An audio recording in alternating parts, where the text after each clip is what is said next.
Hello everyone, once again Vidya's career institute welcomes you all. आज के हमारे इस वीडियो में हम नर्स इक्वेशन पर बात करने वाले हैं, जो कि एक इलेक्ट्रोकेमिस्ट्री का चैप्टर में आता है। ये सबसे इम्पोर्टेंट क्वेश्चंस बनता है ट्वेल्थ के अकॉर्डिंग भी, और जो बच्चे जेई और नीट की प्रिपरेशंस कर रहे हैं उनके लिए भी, क्योंकि न्यूमेरिकल्स इस बेसिस पर बनते हैं। तो अगर आप ट्वेल्थ में हैं या जेई या नीट की प्रिपरेशंस कर रहे हैं तो ये वीडियो आपके लिए है, और इसमें बहुत ही अच्छे से आपको समझ में आएगा। आप वीडियो के लास्ट तक बनते रहें। अगर आपको ये वीडियो अच्छा लगता है तो ही आप लाइक शेयर सब्सक्राइब करें उस चीज़ को लेकर। पहले हम समझते हैं इस चीज़ को कि नर्न्स इक्वेशन, जो कि एक इलेक्ट्रोकेमिस्ट्री के टॉपिक में आता है, कि नर्न्स इक्वेशन क्या है एक्चुअल में। इलेक्ट्रोकेमिस्ट्री के सबसे सबसे महत्वपूर्ण फार्मूला है, इंपॉर्टेंट फार्मूला है ये नर्न्स इक्वेशन, जो कि हमें बताता है कि सेल या इलेक्ट्रोड की पोटेंशियल आयन की कॉन्सेंट्रेशन पर कैसे डिपेंड करती है।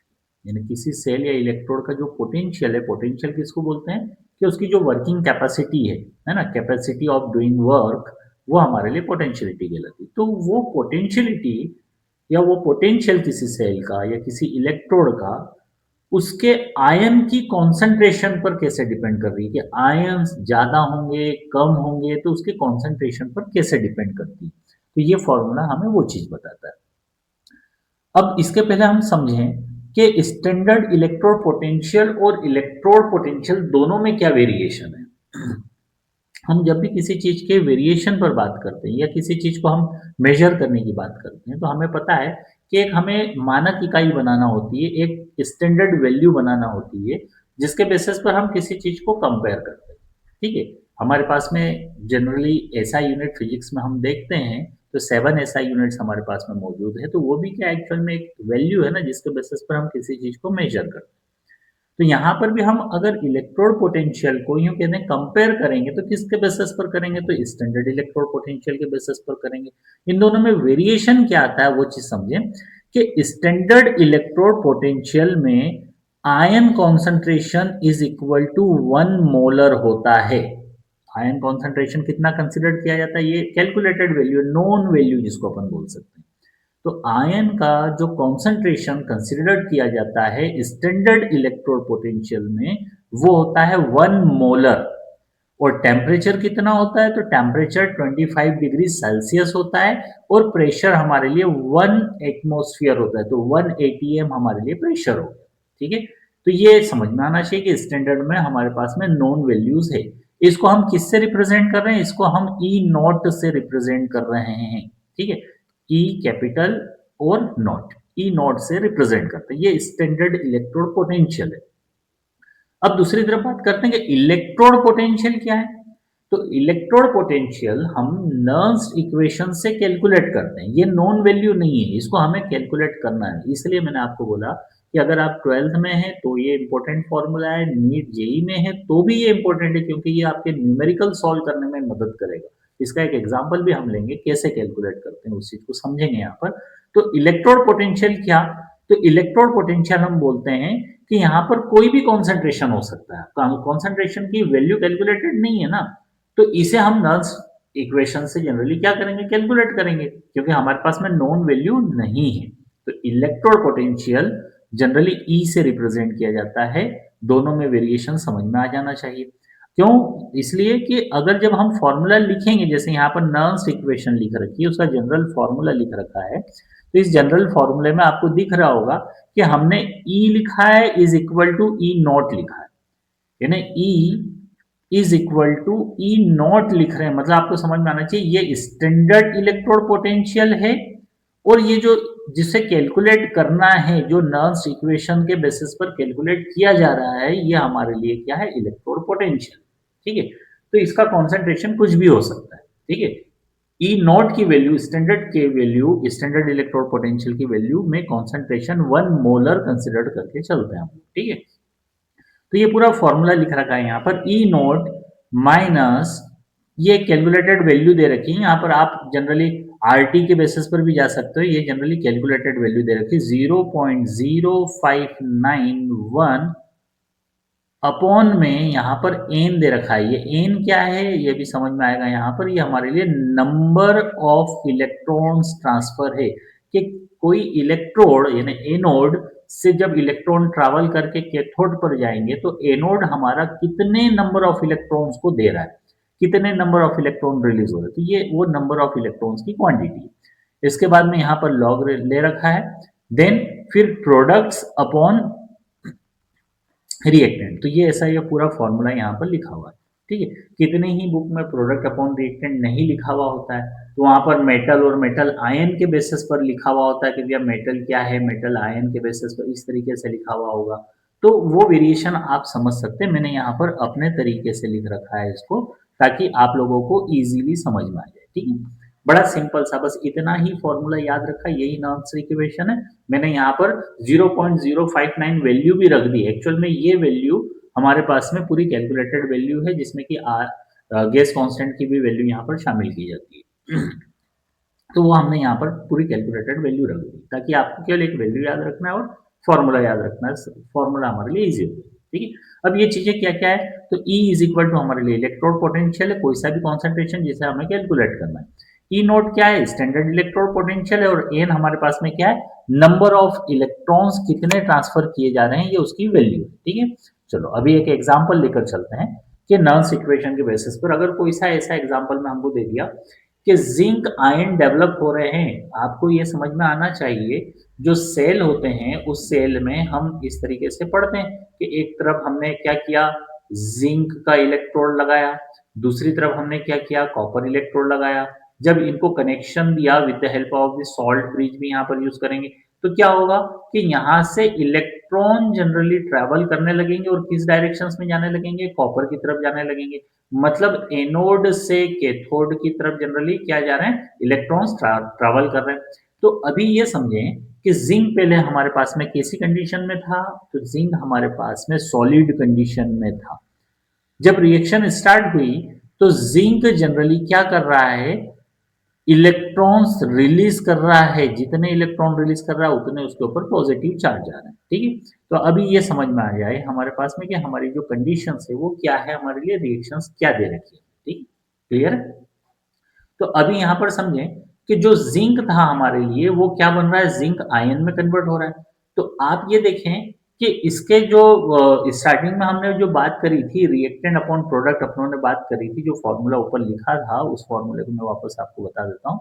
क्या फॉर्मूला लिखा था हमने, तो E is equal to E naught minus 0.059 divided by N log product upon reactant. ये फॉर्मूला लिखा था हमारे पास में, प्रोडक्ट ऊपर है और रिएक्टेंट नीचे।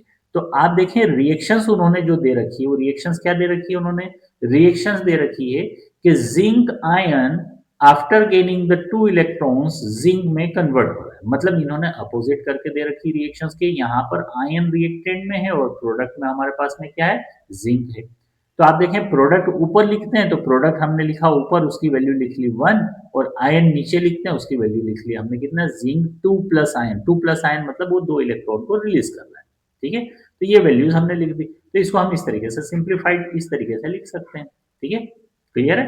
अब देखो यहाँ पर हम कुछ दूसरे तरीके से भी बात करते हैं कि रिएक्टेंट अपॉन, अपनों ने वहां पर बोला था प्रोडक्ट अपॉन रिएक्टेंट, इसी को हम जनरली क्वेश्चंस बोलते हैं। क्या बोलते हैं, क्वेश्चन। तो आप देखो उस फॉर्मूले में मैंने यहाँ पर क्यू भी डालकर लिख दिया। ठीक है, तो ये सब वही फॉर्मूले हैं जहां पर क्यू क्या हमारे लिए रिएक्शंस ऑफ क्वेश्चंस है, जो कि हम बोलते हैं प्रोडक्ट अपॉन रिएक्टेंट। तो ज्यादा वेरिएशन नहीं है, हमने प्रोडक्ट अपॉन रिएक्टेंट ना लिखते हुए क्यू लिख दिया डायरेक्टली। ठीक है, अब देखो ये इक्वेशंस बस नर्स इक्वेशन यही है। अब न्यूमेरिकल किस तरीके से आते हैं एग्जाम में वो चीज समझे। न्यूमेरिकल इस तरीके से आ जाते हैं कि जैसे आपको एक सेल दे रखा है, ठीक है, सेल में जनरली डबल हाफ रिएक्शन लेकर चलते हैं। डबल हाफ मतलब एक हम एनोड पर लेकर चलते हैं, दूसरी हाफ हम लोग कैथोड पर लेकर चलते हैं। तो एक रिएक्शन हमारी ये एनोड पर हो रही है, दूसरी रिएक्शन हमारी क्या हो रही है, कैथोड पर हो रही है। तो मैंने अभी आपको ऊपर डायग्राम बनाकर समझाया था, इस तरीके से डायग्राम बनाया था और बोला था कि जिंक इलेक्ट्रोड है, इधर कॉपर इलेक्ट्रोड है। जिंक क्या कर रहा है, अपने यहाँ के इलेक्ट्रोड से सॉलिड से वो आयन फॉर्म में आ रहा है और 2 इलेक्ट्रॉन्स जनरली वो क्या करवा रहा है, रिलीज कर रहा है और कॉपर की तरफ जनरली वो इलेक्ट्रॉन्स जा रहे हैं। मतलब जिंक अपना इलेक्ट्रोड से मेल्ट होकर यहाँ पर सॉल्यूशन में जिंक 2+ आयन के फॉर्मेट में आ रहा है। ठीक है, तो हमारी ये हाफ सेल हो गई इधर वाली। ये हाफ सेल को हम इस तरीके से बाइफरकेट करते, ये बीच में डबल लाइन खींच दी हमने, मतलब आधी सेल इधर है, आधी सेल रिएक्शन इधर है। एक एनोड की हो गई, दूसरी कैथोड की हो गई। ठीक है, तो जिंक हमारा सॉलिड फॉर्म में था, रिएक्शन के बाद में जिंक आयन में कन्वर्ट हुआ और उसका कॉन्सेंट्रेशन हमें दे रखा है यहां पर। कितना कॉन्सेंट्रेशन दिया हुआ उन्होंने? 0.1 मोलर।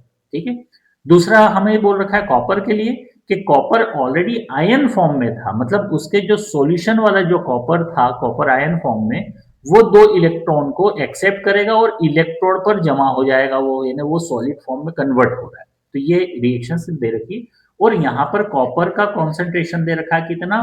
1 मोलर। कितना दे रखा है? 1 मोलर। तो ये दो चीजें हमको समझ में आना चाहिए कि रिएक्शन हमारी किस तरीके से बनेगी कि जिंक सॉलिड फॉर्म था, वो आयन फॉर्म में कन्वर्ट हो रहा है। कॉपर हमारे लिए ऑलरेडी आयन फॉर्म में था और वो सॉलिड में कन्वर्ट हो रहा है। ठीक है, और इनका कॉन्सेंट्रेशन कितना है? ठीक है, तो इन बेसिस पर हमें समझ में आती है चीजें कि जिंक 2+ आयन में कन्वर्ट हो रहा है, मतलब कहीं ना कहीं जिंक ने कितने इलेक्ट्रॉन का लेन देन किया? तो वो 2 इलेक्ट्रॉन का लेन देन किया, मतलब जो एन की वैल्यू होगी वो हमारी कितनी होगी? 2 होगी। ठीक है, अब देखो कैसे कैलकुलेट करना है। तो पहली स्टेप्स में हमारे पास में जो फॉर्मूले में वैल्यू देखें कि स्टैंडर्ड इलेक्ट्रोड पोटेंशियल कॉपर का कितना होता है, ये हमारे पास में पूरी बुक में पूरी टेबल दे रखी है जिसको हम लर्न कर लें। तो कॉपर की कैलकुलेटेड वैल्यू जो दे रखी है वो कितनी दे रखी है? Positive 0.34 volt. ठीक है, ये स्टैंडर्ड इलेक्ट्रोड पोटेंशियल है हमारे लिए, किसका? कॉपर आयन से कॉपर में कन्वर्ट हो रहा है, तो इतनी वैल्यू है। ठीक है, ऐसे दूसरा अगर हम बात करें कि जिंक की कितनी है, तो जिंक आयन से जिंक में कन्वर्ट होने वाली जो चीजें हैं वो हमारे लिए कितनी है? स्टैंडर्ड इलेक्ट्रोड पोटेंशियल -0.76 वोल्ट है। वैल्यू का याद रखना, ये नेगेटिव वैल्यू है। ठीक है, माइनस के फॉर्मेट में। ठीक है, तो अब हम क्या करते हैं कि जब भी किसी standard electrode potential of cell calculate करते हैं ना, पूरे सेल को कैलकुलेट करना है, तो सेल मैंने बताया आपको, एक कैथोड होता है और दूसरा क्या होता है? एनोड होता है। तो मैंने कैथोड में से स्टैंडर्ड इलेक्ट्रोड पोटेंशियल एनोड का माइनस करना है। कैथोड पर कौन है? कॉपर वाला है, तो कॉपर की वैल्यू कितनी थी? 0.34 थी। माइनस करना है एनोड पर, एनोड की वैल्यू कितनी है? तो एनोड की वैल्यू थी हमारे पास में जिंक की -0.76। ठीक है, इन दोनों को माइनस करेंगे तो ये माइनस माइनस मिलकर क्या हो जाएंगे? प्लस हो जाएंगे। देन फिर दोनों को प्लस करेंगे तो वैल्यू कितनी निकल कर आ जाएगी? 1.10 वोल्ट। ठीक है, ये टोटल सेल के लिए स्टैंडर्ड इलेक्ट्रोड पोटेंशियल कैलकुलेट होकर आ गया, कितना है? 1.10 वोल्ट। ठीक है, अब फिर क्या कर दो, अब फॉर्मूले में वैल्यू रखना है हमको, कुछ भी ज्यादा कोई वेरिएशन नहीं करना है। देखो क्या करेंगे, क्वेश्चन भी निकाल लिया यहाँ पर। क्वेश्चन आप नहीं भी निकालो, डायरेक्ट फॉर्मूले में अगर आप फॉर्मूला इस तरीके से यूज कर रहे हो कि प्रोडक्ट अपॉन रिएक्टेंट वाला, तो आप वहां पर भी डायरेक्टली रख सकते हो। मैंने आपको बीच में ये चीज समझा दी कि प्रोडक्ट अपॉन रिएक्टेंट को हम क्वेश्चंस बोलते हैं। तो प्रोडक्ट में जो मोलर कॉन्सेंट्रेशन हमको दिया था वो कितना था?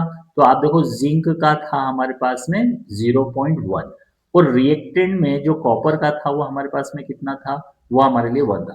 तो ठीक है, तो ये वैल्यू हमने यहां पर रख दी कितनी? जिंक के लिए 0.1 मोलर कॉन्सेंट्रेशन और कॉपर के लिए रख दिया कितना? 1 मोलर कॉन्सेंट्रेशन। दोनों को डिवाइड करेंगे तो वैल्यू वही आएगी हमारे लिए 0.1। ठीक है, अब कुछ नहीं करना है। नर्म्स इक्वेशन, नर्म्स इक्वेशंस क्या है? तो स्टैंडर्ड इलेक्ट्रोड पोटेंशियल की वैल्यू भी कैलकुलेट कर लिया हमने।